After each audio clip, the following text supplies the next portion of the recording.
the first time that I met Srila Narayana Maharaj. So listen, everybody sit down. Was in the early 1980s. I went to the Keshav Gaudiya Math. My special purpose at that time was to see the place where my beloved Guru Maharaj took sannyas in 1959. I had heard many times the recording of Srila Prabhupada speaking with such emotion and love toward his god brother, Bhakti Pragyan Keshav Goswami Maharaj. Srila Prabhupada, on the occasion of the disappearance of Keshav Maharaj, he said he has gone back to the spiritual world to be with Krishna. And Srila Prabhupada, he was crying. He called Keshav Maharaj an ocean of mercy, Kripambhuti. And he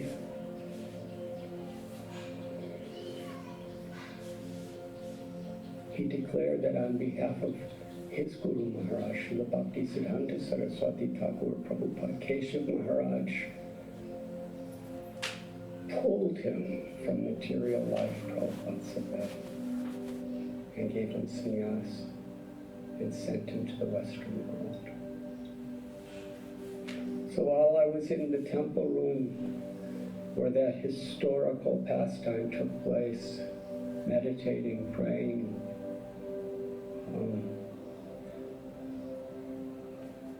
one brahmachari came in and brought me to the private quarters of Srila Narayana Maharaj. And at that first meeting, it was just the two of us. He exhibited such a compassionate, kind nature. Although I was so insignificant and so junior to him in every way, he gave so much respect. And I could understand, and he told me himself, that because of his love for my Guru Maharaj, Srila Prabhupada, because I was Srila Prabhupada's follower, he was giving me so much honor and respect.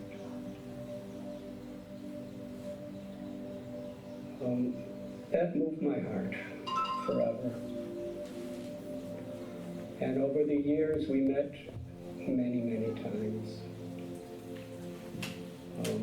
He came to our temple in Mumbai, Chopati Radha Gopinath Mandir, and gave several classes to our devotees. I would meet him in his room at Keshav Gaudiya Math, at Devananda Gaudiya Math in Navadvip, and Sri Rup Sanatan Gaudiya Math in Vrindavan, sometimes in various places in the Western world. At this moment, I'm remembering a beautiful experience.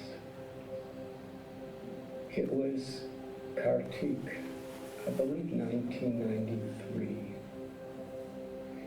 And Srila Narayana Maharaj was leading a very large parikrama of devotees.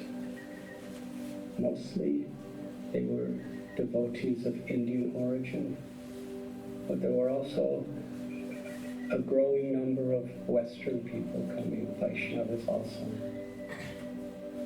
And we met, and I believe it was at the Keshav Gaudiya Math in Mathura. And he invited me to ride with him in a car to go to their destination that day, which was Sri Ramkot, which was quite far away. It actually took a couple hours to reach there. For those of you who have been to Sri Ramghat, it's way, way up on the banks of Yamuna River. And to reach there, in those days there were, most of the way there were no roads. We were just driving through fields and on earthen pathways and on the banks of the Yamuna River. In the car, I believe it was an ambassador, His Holiness Madhava Maharaj, who was then a Brahmachari, was sitting in the front seat with the driver. And Srila Narayan Maharaj and myself were sitting on the small back seat.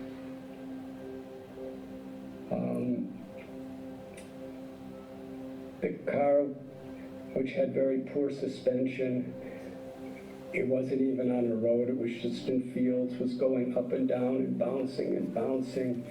And all around us there was so much of the sacred dust of Sri Braj Bhumi just filling the air. But we were inside, and it was the most beautiful experience. That little back seat was truly a revelation of Vrindavan to me that I'll never forget. He was discussing the various leelas as we were passing different places. And he was asking about my life. He was talking about his life. And then he would see something else and tell another pastime of Krishna and Sri Radha. And in this way we spent hours. And I remember Madhava Maharaj in the front seat was smiling. He was so jubilant. Just to hear us talking. And although I felt so small compared to his enormous devotion, he treated me with such kindness, with so much encouragement. And I remember from time to time, as we were talking together, he would reach over and hold my hand. For probably a third of the drive, we were holding hands. And I was meditating on this verse, Vanchakalpatarubhyascha kripa sindhubhyascha patitanam pavanibhyo vaishnavebhyo namo namaha. I was meditating on how this is how Srila Prabhupada described Keshav Maharaj, and how I was feeling that kindness through his beloved disciple, Srila Narayan Maharaj.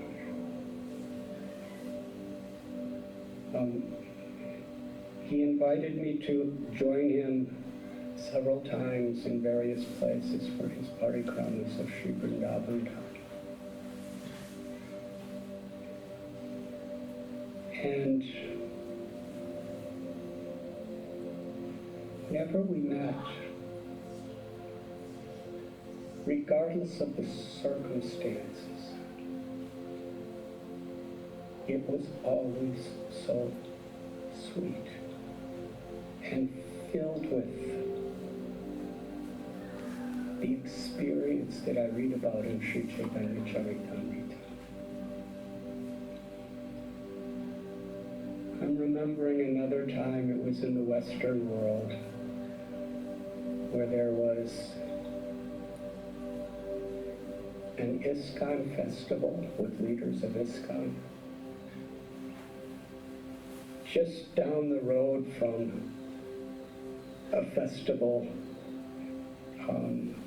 of Srila Narayan Maharaj and about 100 followers. And this was at a time after this inconceivable tension was created between the two families. And because of that tension, things were said on both sides, things were done on both sides, and it's very sad, but in many ways it's inevitable in this world. So I went to visit Shrivanarayan Maharaj, and when I came to the house he was staying, many of the leading devotees were very suspicious of me. They were quite neglectful toward me, which I happily accepted and deserved. And they had their doubts whether I should go in to see Narayan Maharaj. So I said, please ask him. So they did, and he invited me into his room. And when we met, it was just that reunion of love, respect, and affection between a senior and a junior. And a senior who had such humility, he was treating his junior like an equal. And for perhaps a half hour, we just exchanged affection. And it was beautiful. And I gave him some gifts, and he gave me gifts. And when I left his room, I was thinking of the nature of unity and diversity.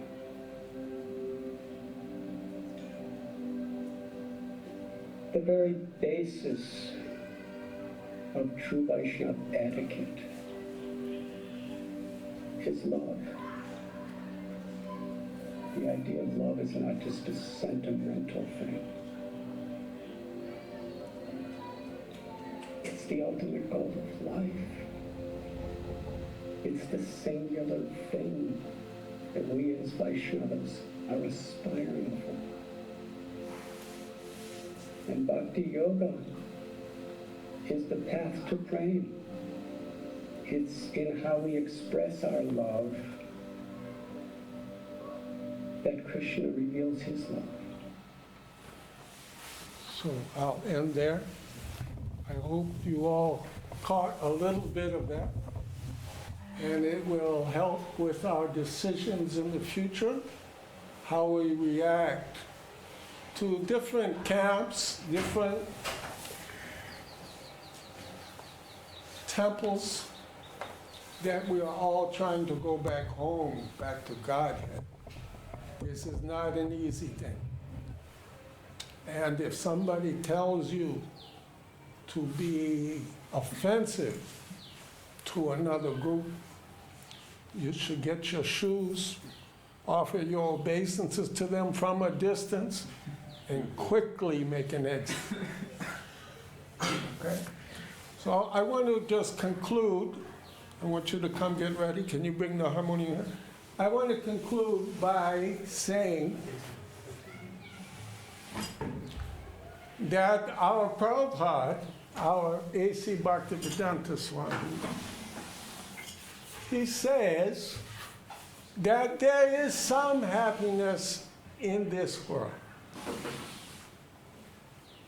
You know Emily Dickinson, she says that you tell the truth, but you tell it with a slant. Tell it slant, because the truth is too bright.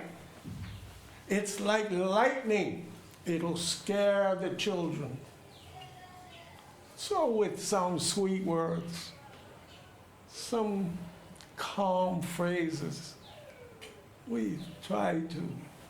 So Prabhupada starts off saying, oh yes, there's some enjoyment in this world.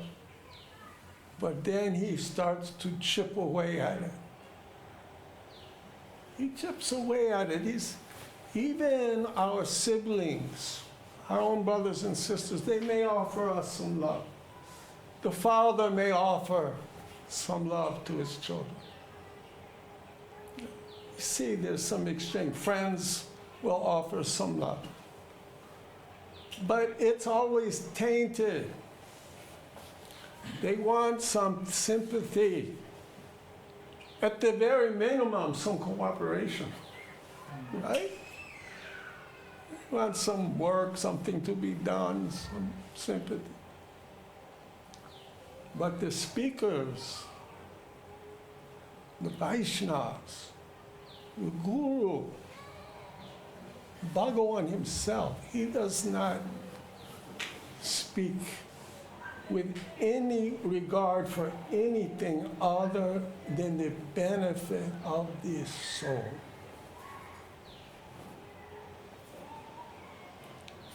So to come in contact with a true Vaishnava, very rare. We're very fortunate that we have come in contact with a real Vaishnava,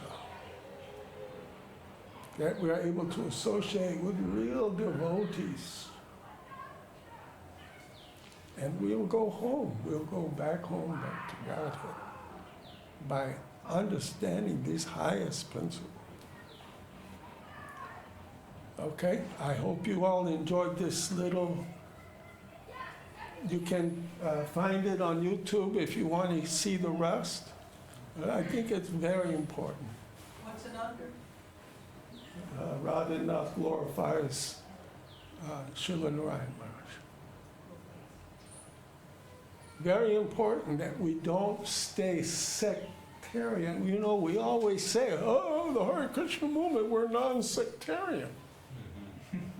Well, okay. We want to go beyond just lip service. We want our hearts to melt. We want our hearts to melt.